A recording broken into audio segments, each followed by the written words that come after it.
네, 본문 말씀으로 겸손으로 완성되는 명품 인생, 겸손으로 완성되는 명품 인생이라는 제목으로 말씀을 나눌 때에 하나님께서 오늘도 우리에게 크신 은혜로 함께 하실 줄 믿습니다.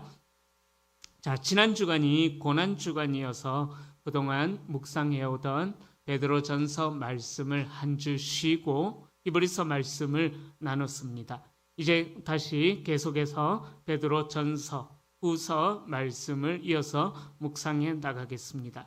오늘 이제 베드로전서 10번째 맞죠? 네, 10번째쯤 되었을 거예요. 10번째 시간입니다.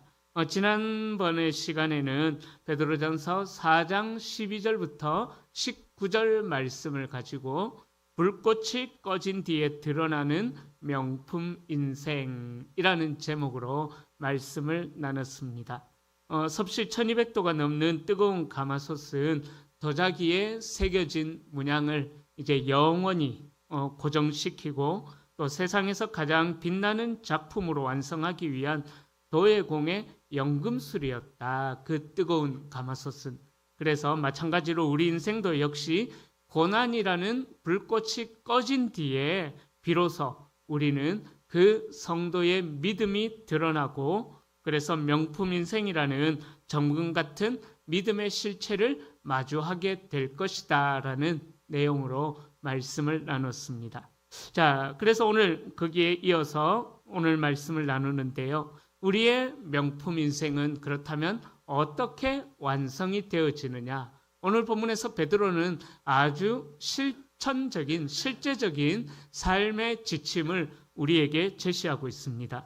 예를 들자면 가마솥에서 나온 이제 구워져 나온 명품 도자기가 곧바로 전시대에 오르는 것은 아니죠. 뜨거운 열기를 식힌 도자기는 이제 장인의 부드러운 손길을 통해서 마지막 공정을 거쳐야만 합니다. 그것은 바로 도자기에 거칠거칠한 부분이 있다면은 다시 한 번 더 갈아내는 작업을 해야 되고 또 그 표면이 어떤 때는 부드럽게 반짝반짝 빛나도록 유약을 바르는 그런 과정도 거치게 됩니다. 만약에 그런 과정이 없다면은 그렇게 매끄럽게 만들어가는 과정이 없다면은 아무리 화려하고 멋진 문양을 가진 도자기라 할지라도 밑바닥이 거칠거나 옆면이 거칠어서 다른 도자기, 다른 그릇들을 긁어버린다면은 아니면은 또 홀로 높이 솟아서 균형을 깨뜨려 버린다면 그것은 결코 명작이라고 불릴 수가 없는 것과 마찬가지입니다. 우리 인생도 그렇죠.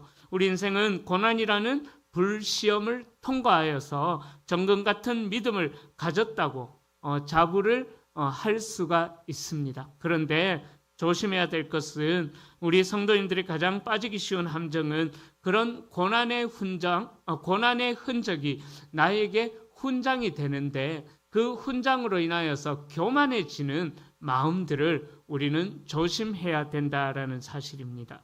바로 오늘 본문은 영적인 교만을 경계해야 될 것에 대하여서 말씀하고 있습니다. 나는 이런 고난도 이겨냈어.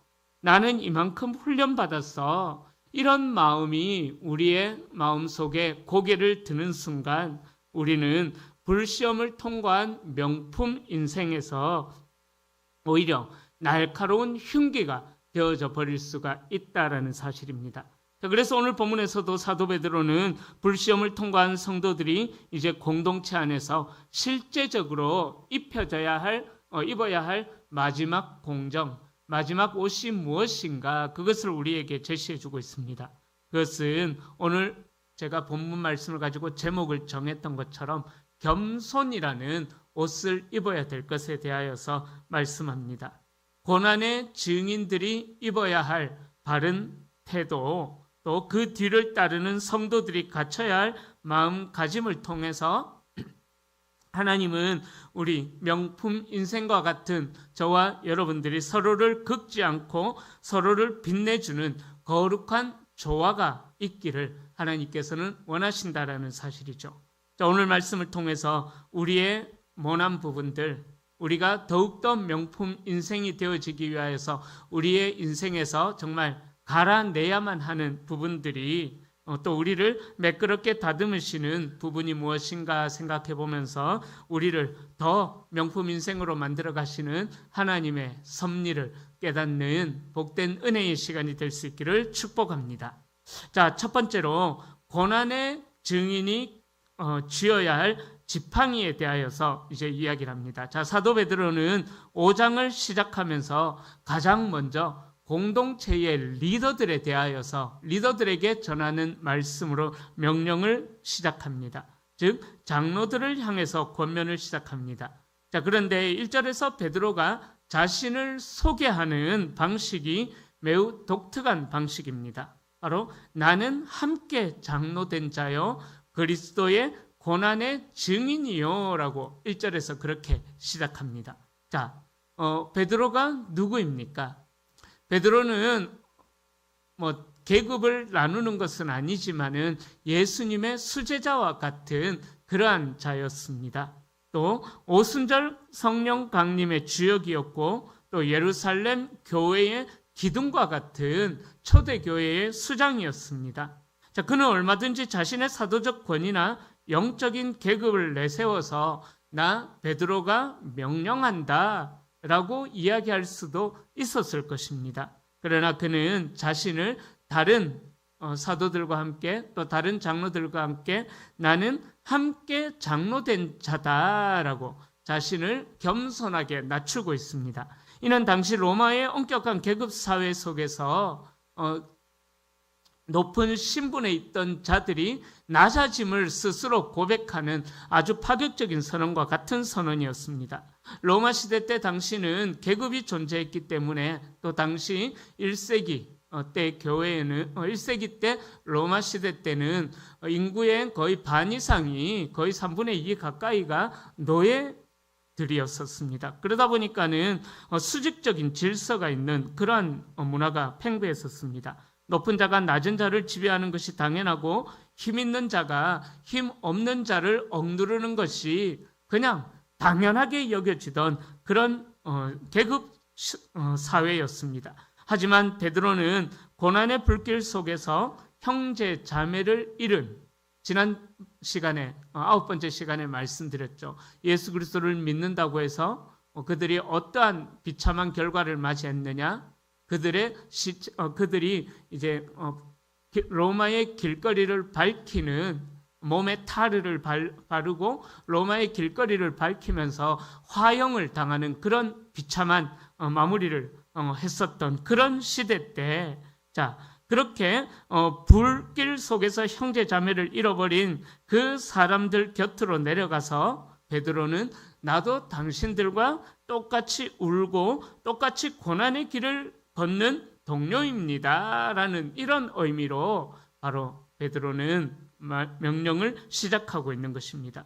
특히 베드로는 자신을 그리스도의 고난의 증인이다라고 명명하죠. 자, 여기서 증인에 해당하는 헬라어 마르투스, 마르투스라는 단어는 나중에 순교자라는 영어로 이제 발전하게 되는 단어입니다. 말티르라는 단어로 발전하게 되는 단어인데, 즉 증인이라는 것은 주님의 고난을 머리로만 아는 자들이 아니라는 거예요. 그 고난의 현장을 직접 목격하고 그 고난의 흔적을 몸에 새긴 사람이 증인이라는 뜻입니다. 그러니까 베드로는 교회의 리더십은 어떤 외적으로 보여지는 스펙, 요즘 말로 이야기하자면은 학벌이나 어느 학교를 졸업했느냐라는 학벌이나 또 어떤 이력을 가지고 있느냐, 아니면 어떤 재력을 가지고 있느냐, 또 어떤 화려한 말 재주가 있느냐, 그런 것이 리더의 품성이 아니다라는 것을 이야기하죠. 베드로가 이야기하는 리더의 품격은, 명품과 같은 인생은 바로 십자가의 고난의 흔적에서 나온다라는 사실을 이야기하고 있습니다. 자, 그렇다면 고난의 증인이 된 장로들이 양무리를 치는 방식은 어떠해야 할까요? 2절과 3절은 세 가지 하지 말 것과 세 가지 해야 될 것, 이것을 2절과 3절에서 이야기합니다. 대조로 이야기하고 있죠. 그래서 2절과 3절을 보면은 하지 말아야 할 것, 첫 번째, 억지로 하지 말고 해야 될 것은 하나님의 뜻을 따라서 자원함으로 해야 된다고 말씀합니다. 그리고 두 번째로 더러운 이득을 위하여 하지 말고 기꺼이 해야 될 것을 이야기합니다. 그리고 세 번째로 맡겨진 자들에게 주장하는 자세를 취하지 말고 해야 될 것이 뭐예요? 양무리의 본이 되어야 된다라고 2절과 3절에서 하지 말아야 될 것 세 가지, 해야 될 것 세 가지를 이렇게 대조를 통해서 이야기하고 있습니다. 자, 다시 한 번 더 로마 시대를 이야기하자면요, 지도자라는 말에는 지배자라는 의미도 있었습니다. 지배한다. 로마의 총독이나 관리들은 백성들을 자신의 이익을 위한 도구로만 여겼고 권력을 휘둘러서 군림하는 것을 덕목으로 삼았던 그런 시대였습니다. 그러나 베드로는 교회의 질서는 그런 세상의 질서와 정반대가 되어야 된다. 그래서 하지 말아야 될 것이 뭔가, 해야 될 것이 뭔가 각각 세 가지를 들면서 이야기하고 있다라는 거죠. 자, 그래서 주장하는 자세를 하지 말아라. 그리고 양무리의 본이 되어라. 결론적으로 그렇게 이야기하고 있는 것입니다. 여기서 주장하다라는 말은 주인 행세하다, 상대방을 내 발밑에 두고 억누르다, 그런 뜻이 있습니다. 그러니까 반대로 본이 된다라는 것은 말 그대로 표본이 된다, 그런 의미입니다. 자, 그렇다면 좋은 교회가, 이 말씀을 통해서 어떤 교회가 좋은 교회인가 우리는 충분히 알 수가 있습니다. 사랑하는 성도님들, 좋은 교회란 어떤 교회일까요? 이 말씀에 근거했을 때. 자, 좋은 교회는 좋은 사람들이 있으면 당연히 좋은 교회가 되겠죠. 그죠? 좋은 사람만 가득하면 당연히 좋은 교회가 되겠죠. 그 공동체 속에서 좋은 사람이 많을 때 그 교회는 행복하고 건강한 교회가 될 것입니다. 자, 그렇다면 좋은 사람들은, 오늘 본문에서 제시하는 좋은 사람은 어떤 사람이냐? 그러니까 영적인 지도력을 가지고 있되 본이 되는 리더들이 있어야지 그 교회는 좋은 교회요, 건강한 교회가 된다라는 것을 이야기합니다. 이것이 꼭 앞선 리더들, 오늘 본문에 이야기하는 장로로 표현되는 앞선 리더들에게만 해당되는 말씀이 아닙니다. 모든 사람들이, 모든 성도님들이 본이 되는 삶을 살아갈 때에 그 교회는 건강한 교회로 세워지게 된다는 것입니다. 성도들 이전에 가장 먼저, 그래서 베드로는 앞선 자들이 이렇게 본이 되어야 할 것을 이야기하고 있는 것이죠.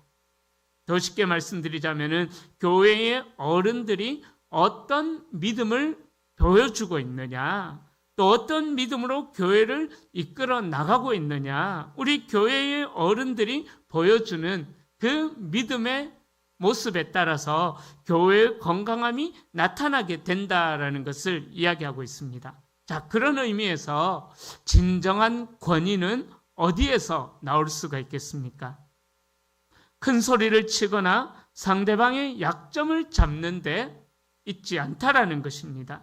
주님께서 십자가에서 그러하셨듯이 억울한 상황 속에서도 묵묵히 순종하고 내 유익이 아니라 양들의 아픔을 위해서 기꺼이 헌신하고 손해를 보는 그 뒷모습에서 진정한 권위가 나오게 된다라는 사실입니다. 우리가 그렇게 본이 되어 갈 때에 4절은 우리에게 약속하죠. 목자장이 나타나실 때에 시들지 아니하는 영광의 관을 받으리라. 자, 그러기에 진정한 권위가 목자장이 나타나실 때에 시들지 아니하는 영광의 관을 얻기 위한 좋은 본의 모습이 어떠한 모습인가? 그것을 우리가 잘 알아야 된다라는 사실입니다. 참 그런 모습들이 있는 것 같아요. 저도 20대 때, 30대 때와 비교하면은 정말 고집이 참 많이 세진 것 같습니다. 그런데 저만 그런 걸까 생각해 보면은 저희 부모님을 보면은 참 그런 것만은 아닌 것 같아요. 연로하신 분들은 연로하실수록 혹시나 우리 연로하신 분들 스스로의 모습을 한번 생각해 보시기를 바랍니다. 주변의 어르신들을 보면 연로하신 분들일수록 내 말을 좀 들어야 돼. 자기 고집에 너무나 얽매여 사는, 그것이 곧 진리요 법인 것처럼 이야기하는 어르신들이 이 사회에 보면은 참 많이 있다라는 거죠. 또 연세가 그런 연로한 것뿐만 아니라 지위가 높은 사람일수록 자기 고집이 정말 세다라는 것을 볼 수가 있습니다. 요즘 나라가 참 많이 시끄럽지 않습니까? 그죠? 좌와 우로 갈라져서. 그래서 이 정치인들이 하는 이야기를 보면은 잘못한 게 드러났음에도 불구하고 절대 인정을 하지 않고 고집을 부리는 그런 모습들이 있지 않습니까? 그러니까 연세가 드실수록 또 높은 지위에 있을수록 벼는 익으면 고개를 숙인다라는 말처럼 더 본이 되는 모습으로 겸손의 자세로 나타나야만 되는데 그러지 않는 모습들이 참 많이 있는 것을 볼 때에 우리 교회가 좋은 교회로 세워지기 위하여서 먼저 우리 앞선 리더들이 어떠한 모습으로 이 믿음의 후배들에게 영향력을 끼치고 있는가, 정말 본이 되는 믿음, 또 본이 되는 언어, 본이 되는 행동을 가지고 있는가, 우리는 자신의 모습을 돌아볼 필요가 있다라는 것입니다. 자, 4절에서 그렇게 약속했죠. 목자장이 나타나실 때에 시들지 아니하는 영광의 관을 얻으리라. 자, 당시 로마 사람들이 가장 부러워했던 것은 그 로마 시대의 배경을 하는 영화를 보면은요, 꼭 왕들이 머리에 쓰고 나오는 관이 있어요. 또 원로들이 쓰고 나오는 관이 있어요. 바로 월계관을 그렇게 쓰고 나옵니다. 머리에 쓰인 화려한 월계관을 다 쓰기를 갈망했었습니다. 하지만 그 꽃은 며칠만 지나면 시들어서 쓰레기통에 던져질 운명이었습니다. 그렇게 세상의 영광은 로마 황제의 화관처럼 시간이 지나면 시들고 썩어 없어지는 것이죠. 그러나 주님의 고난에 동참하면서 묵묵히 본이 되는 삶, 양들을 섬기는 이들에게 주어지는 영광은 4절에서 분명하게 이야기합니다. 시들지 아니하는 영광의 관을 얻을 것이다라고 분명하게 이야기하고 있습니다. 그러기에 불시험을 통과한 명품 인생, 지난 9번째 시간에 나눴던 그 불꽃이 꺼진 뒤에 드러나게 되는 진정한 명품 인생이 가장 먼저 회복해야 될 자리는 본이 되는 자리, 선한 목자의 자리를 회복해야 된다는 사실입니다. 군림하는 지배자가 아니라 주님의 발자취를 따라 걷는 정말 본이 되는 증인된 자리에 서는 우리가 되어야 될 것을 베드로는 첫 번째로 이야기하고 있습니다. 자, 두 번째로 베드로는 질서를 세우는 아름다운 순종에 대해서 말씀합니다. 자, 사도 베드로는 이제 장로들에게 시선을 돌려서 공동체의 젊은 자들, 즉 그 장로들의 믿음을 따라가는 젊은 세대들을 향하여서 권면합니다. 5절 상반절인데요. 젊은 자들아, 이와 같이 장로들에게 순종하고. 자, 여기서 젊은 자들은 단순히 생물학적으로 나이가 어린 자들을 뜻하는 것은 그것만은 아닙니다. 바로 영적으로 좀 뒤늦게 믿은 자들, 연로하더라도요, 뒤늦게 믿은 자들, 또 공동체의 질서 속에서 지도를 받아야만 하는 위치에 있는 그런 모든 자들을 의미하는 표현입니다. 자, 그래서 베드로는 그렇게 질서를 따라 순종해야 되는 자들에게 바로 중요한 원칙을 요구하죠. 지도를 받아야 되는 위치에 있는 자들에게 순종을 요구하고 있다라는 사실입니다.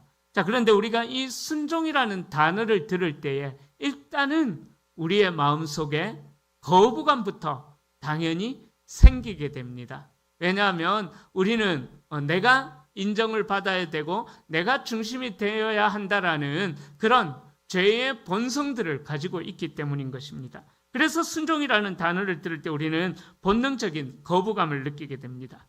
특히 오늘날처럼 개인의 자유와 평등이 최대 가치가 된 이런 사회에서 누군가에게 순종한다라는 것은 왠지 좀 자존심도 상하고 또 괜히 비참해지는 것 같은 것처럼 느껴지기도 합니다. 하지만 베드로가 이야기하는 순종은 강압적인 그런 복종과는 의미가 다른 것입니다. 바로 베드로가 이야기하는 이 순종의 의미는 앞에서 언급했던 본을 보이는 장로들에 대하여서 그 믿음의 길을 따라가는 후 세대들이 어떤 응답을 보여야 될 것인가? 자, 다시 정리할까요?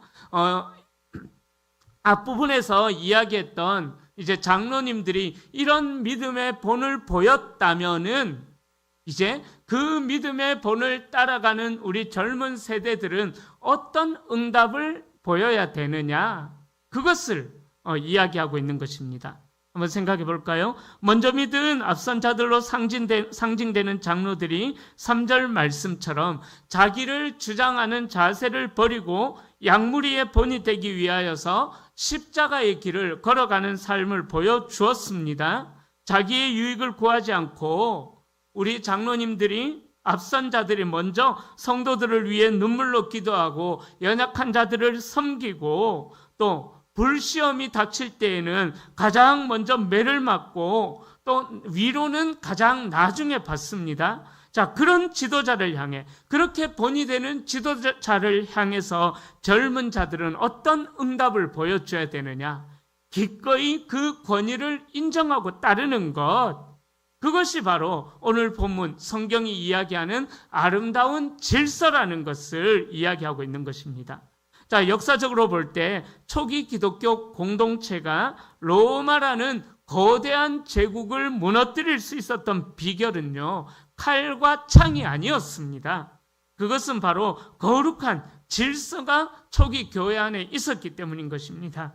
당시 로마는 말씀드렸던 대로 세상의 힘과 세상의 논리가 지배를 하는 그런 시대였지만 교회는 그 세상의 원리를 따르지 않고 오히려 사랑의 순종에 의해서 그 교회 안에 질서가 세워졌다라는 거예요. 윗사람은 아랫사람을 위해서 목숨을 걸고 아랫사람은 윗사람을 진심으로 존경하며 따르는 공동체. 이것은 당시 로마인들이 한 번도 경험해보지 못한 충격적인 그런 사회 구조였던 것입니다. 사랑하는 성도님들, 그렇다면 명품 인생은 어떻습니까? 명품 인생은요, 나 혼자 잘났다고 해서 결코 빛나는 인생이 아닙니다. 명품 인생이라는 것은 어떤 것이냐면 함께 어우러진 이 세상 속에서, 그리고 이 세상 속에서 갖춰야 하는 질서 속에서 조화를 이루게 될 때에 그 사람이 명품 인생이냐 명품 인생이 아니냐가 드러나게 된다라는 거예요. 그렇죠? 나 혼자 있을 때는 누가 알 수가 있겠습니까? 그죠?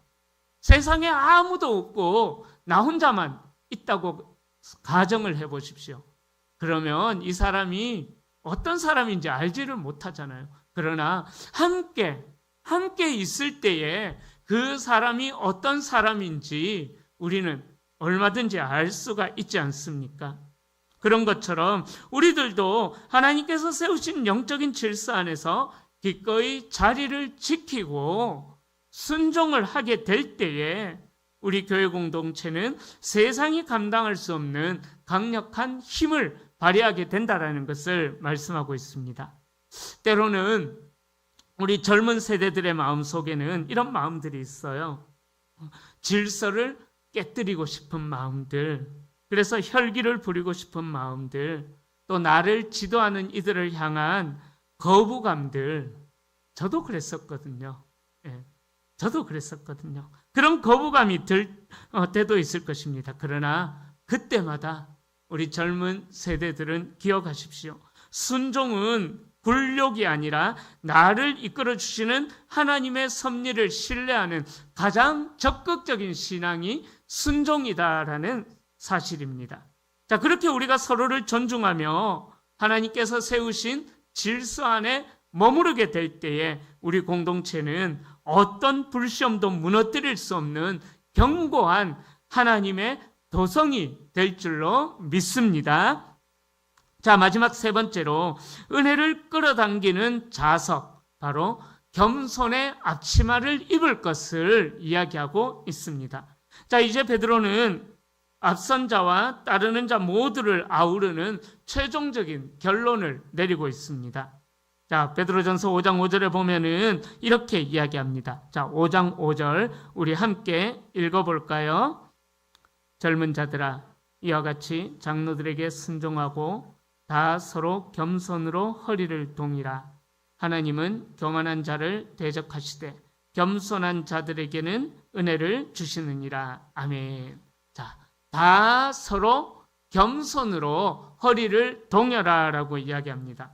자, 여기서 허리를 동이라라는 단어는요, 조금 이게 발음하기가 어려운데 엔캄보오마이, 엔캄보오마이라는 단어를 사용해요. 발음이 좀 어려운데, 자, 이 단어는 노예들이 일을 하기 위해서 허리띠를 졸라매는 그 끈으로 허리를 졸라맨다라는 그런 의미입니다. 그러니까 자신들의 겉옷이 더러워지지 않도록 그 위에 이제 어떤 앞치마를 입고 그 앞치마가 일할 때 나풀나풀거리지 않도록 펄럭거려서 방해가 되지 않도록 끈으로 묶을 때 그 행위를 의미하는 단어가 묶을 때 사용했던 단어입니다. 즉 겸손으로 허리를 동이라라는 말은요, 너희가 서로에게 기꺼이 노예라는 그 앞치마를 두른 자가 되어라라는 뜻이 있는 것입니다. 이 대목에서 베드로는 아마도 자기의 생애에서 가장 잊을 수 없었던 주님의 십자가 달리시기 전날 그 세족식의 사건을 아마 기억했을 수도 있을 것입니다. 요한복음 13장에서 주님께서 세족식을 행하시면서 제자들은 그 예수님이 십자가에 달리시기 전날 밤에도 서로 누가 크냐라면서 서로 싸우고 있을 때에 예수님께서는 허리에 수건을 동이시고 허리에 수건을 매시고 제자들의 발을 씻어주시는 겸손함을 보여주셨지 않습니까? 그렇게 서로 크다라고 싸우는 제자들의 더러운 발을 하나하나 씻겨주셨다라는 것입니다. 그때 주님께서 허리에 두르셨던 그 수건, 바로 그 앞치마가 오늘 본문에서 베드로가 이야기하는 겸손의 실체인 것입니다. 베드로는 그날 주님의 뒷모습을 보면서 진정한 명품 인생은 어떠한 화려한 왕관을 쓰는 것이 아니라 바로 형제의 발을 씻기기 위하여서 앞치마를 두르는 겸손한 모습이 있을 때에 그 인생은 빛이 나는 명품 인생이 된다라는 것을 깨달았을 것입니다. 성도님들, 왜 베드로는 고난을 다루는 4장, 고난에서 불시험의 이야기를 했지 않습니까? 자, 그 고난을 다루는 4장 뒤에 곧바로 5장에서 겸손을 이야기했겠습니까? 그 이유는요, 처음에 말씀드렸던 것처럼 고난을 통과하고 나면은요, 우리 안에는 영적인 우월감이라는 독소가 자기도 모르게 생겨난다라는 것입니다. 나는 이만큼 참았어. 나는 이만큼 헌신했어. 라는 교만은 그 모든 고난의 열매를 한순간에 썩게 만드는 악한 독소와 같은 것입니다. 자, 그래서 베드로는 고난을 이야기하고 난 다음에 곧바로 강력하게 선포하는 것이 그거예요. 하나님의 능하신 손 아래에서 겸손해야 된다. 그러나 때가 되면은 너희를 높이신다라고. 그렇게 하나님께서 높이실 때가 오기 전까지 너희는 겸손해야 된다라는 것을 강조하고 있는 것입니다. 그러는 성도님들, 세상 사람들은 스스로를 홍보하고 스스로를 높이고 스스로를 증명하려고 발버둥 칩니다. 우리에게도 그것을 요구하고 있습니다. 그래야만 살아남는다고 이야기를 합니다. 그러나 불시험이라는 고난을 통과한 명품 인생은 그런 스펙으로 자기의 진가를 드러내는 것이 아닙니다. 고난을 통과한 명품 인생은 내 인생의 진가를 내가 결론 짓지 않는 것입니다. 바로 나를 만드신 창조주 하나님, 나를 불시험 속에서 건져내신 능하신 하나님의 손에 자기 인생을 맡기는 인생이다라는 거죠. 하나님, 저를 지금 낮추신다면 저는 낮아지겠습니다. 그러나 하나님의 때가 되면 반드시 하나님께서 저를 높이실 것을 믿습니다 라고 고백을 하면서 하나님 앞에서 겸손한 모습을, 겸손한 신앙을 유지해야만 되는 것입니다. 그러기에 이 겸손은 하나님의 은혜를 끌어당기는 자석과 같은 것입니다. 물이 높은 곳에서 낮은 곳으로 흐르는 것처럼 하나님의 은혜는 스스로를 낮추는 겸손한 자의 심령으로 흘러 들어가게 되어 있는 것입니다. 그래서 하나님은 교만한 자를 단순히 외면하는 것이 아니라 5절에서 대적하신다라고, 그 정도로 하나님은 교만을 싫어하신다라고 말씀하고 있습니다. 여러분, 우리가 아무리 능력이 많다고 한들 우리의 창조주 하나님 앞에서 한판 해봅시다 라고 맞서게 될 때 이길 피조물이 누가 있겠습니까? 그러나 우리가 스스로를 낮추어 겸손의 앞치마를 두르게 될 때에 하나님의 능하신 손은 우리를 붙들어서 가장 영광스러운 자리에 앉혀주실 줄로 믿습니다. 이제 말씀을 정리합니다. 우리는 4장에서 인생의 거친 불길을 통과해서 그 고난을 견뎌온, 그 고난을 지내온 불꽃이 꺼진 뒤에 드러나는 명품 인생이 되었습니다. 자, 그렇다면 그 불꽃이 꺼지고 나서 우리가 드러나게 되었을 때에 우리의 모습은 어떠한 모습으로 살아가야 될까요? 우리의 영혼에는 고난의 불꽃이 남긴 흔적들이 많이 있을 것입니다. 하지만 그 흔적은 하나님이 우리를 특별히 관리하고 있다라는, 우리에게 새겨진 고난의 흔적은 하나님께서 저와 여러분들을 특별히 관리하고 있다라는 흔적의 증거일 것입니다. 그러기에 장로로 상징되는 앞서서 섬기는 우리 앞선 리더가 되시는 분들, 먼저 믿어서 그 은혜의 가운데 있는 앞선 장로와 같은 자리에 있는 먼저 믿은 성도님들, 바라기는 사랑의 본을 보이신, 섬김의 본을 보이신 목자의 심정을 가질 수 있기를 축복합니다. 그리고 젊은 자들로 상징되는 나중에 믿은 자들, 또 지도를 받아야 될 위치에 있는 자들, 따르는 자들은 질서에 순종하는 아름다운 신앙의 모습이 있기를 축복합니다.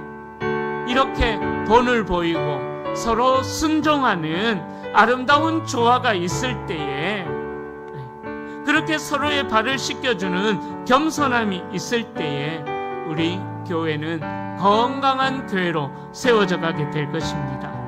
세상은 명품 인생이라고 하면은 높은 보좌에 앉아있는 그 모습을 상상합니다. 그러나 하나님 나라에서 인정받는 명품 인생은 주님처럼 수건을 허리에 두르고 낮은 곳으로 내려가는 인생이 하나님께서 기뻐하시는 명품 인생이 되는 것입니다. 여러분들이 스스로를 낮출 때에 여러분들을 빚으신 하나님의 능하신 손은 절대로 낮은 곳에 거하도록 내버려 두지 않으십니다. 때가 되면 너희를 높이시리라. 이 약속의 말씀을 붙드십시오. 지금의 낮아짐을 슬퍼하지 마십시오. 또 억울한 일을 당할 때에 스스로 풀려고 하지 마십시오. 하나님의 때에 가장 완벽한 타이밍이 되었을 때에 하나님께서는 그 낮은 자리에 있는 저와 우리 성도님들을 높게 세워주실 줄로 믿습니다. 그 영광의 날을 바라보면서 오늘도 겸손의 앞치마를 질끈 동여매으시고 형제의 눈물을 닦아주며 주님의 발자취를 따라 걸어가는 정말 하나님께서 기뻐하시는 명품 인생이 다 되시기를 우리 주님의 이름으로 간절히 축원합니다.